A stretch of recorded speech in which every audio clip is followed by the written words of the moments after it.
अब हम लोग इस वीडियो में गुरुत्व के अंतर्गत गति को समझेंगे।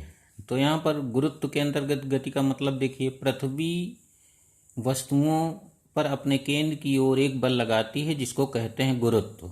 लगाने वाले बल को पृथ्वी जो भी अपनी वस्तुओं पर जो भी बल लगाती है उसको गुरुत्व बोला जाता है, या गुरुत्वाकर्षण बल इसी को कहा जाता है। तो जब कोई वस्तु पृथ्वी की ओर गिरती है तो उसमें एक त्वरण उत्पन्न हो जाता है कि जब कोई किसी वस्तु पर हम लोग बल लगाते हैं तो उसमें त्वरण उत्पन्न होता है। तो यहाँ पर पृथ्वी अपनी ओर गिरती वस्तु पर बल लगाती है, इसलिए पृथ्वी के इस बल के कारण यानी गुरुत्व के कारण उसमें एक त्वरण उत्पन्न हो जाता है जिसको गुरुत्वीय त्वरण कहा जाता है और स्मॉल जी से लिखा जाता है। ये आगे हम लोग पढ़ेंगे चैप्टर में।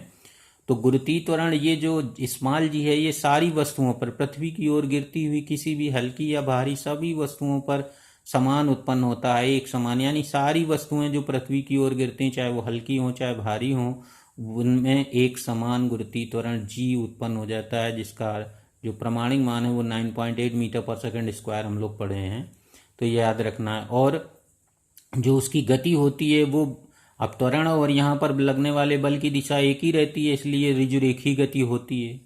तो अब यहाँ पर ऋजुरेखी गति के अगर हम गुरुत्व की ओर गिरती किसी वस्तु के लिए जो गति के 3 समीकरण थे उसको अगर उनको देखा जाए तो उनमें हम लोग एक स्थान पर जी लिखेंगे और एस के स्थान पर जहाँ विस्थापन था वहां पर ऊंचाई एच को शो करेंगे। एच हाइट, ये पृथ्वी तल से ऊपर नीचे जाने पर जो हाइट होगी तो एस की जगह एच लिखा करेंगे। तो बस इतना सा अंतर है। तो जब कोई वस्तु गुरुत्वीय त्वरण के अंतर्गत गति करती है तो जब पृथ्वी की ओर गिरती है, जब वस्तु या पृथ्वी से ऊपर की ओर मान लो जा रही, तो ऊपर की ओर जब जाएगी तो त्वरण जी को माइनस जी से लिखेंगे। तो यहाँ पर जो गति का पहला समीकरण होगा वो v बराबर यू माइनस जी टी हो जाएगा जब वस्तु ऊपर की ओर फेंकी गई हो, तब v बराबर यू माइनस जी टी याद रखना है।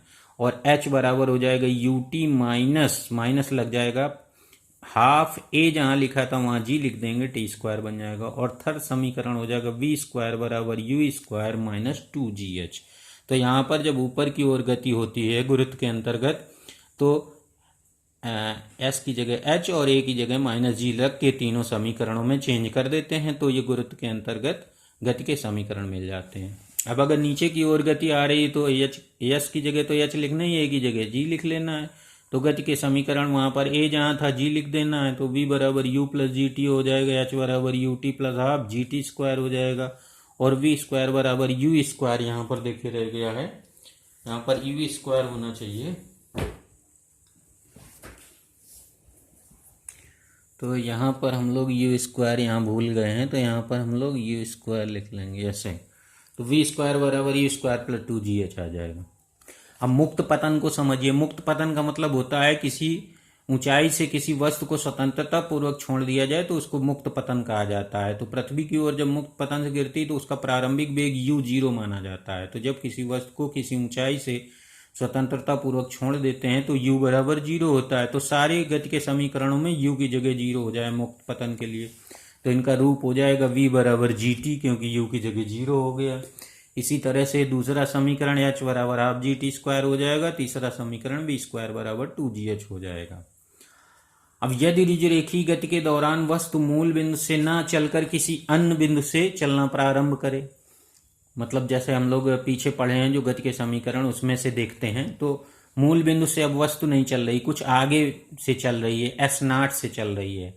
टी बराबर जीरो पर वह मूल बिंदु पर नहीं है बल्कि कुछ डिस्टेंस एस नाट पर आगे खड़ी हुई है। तब जैसे यहाँ पर देखिए ऊपर नहीं है वस्तु बल्कि इस जगह पर है यहाँ पर।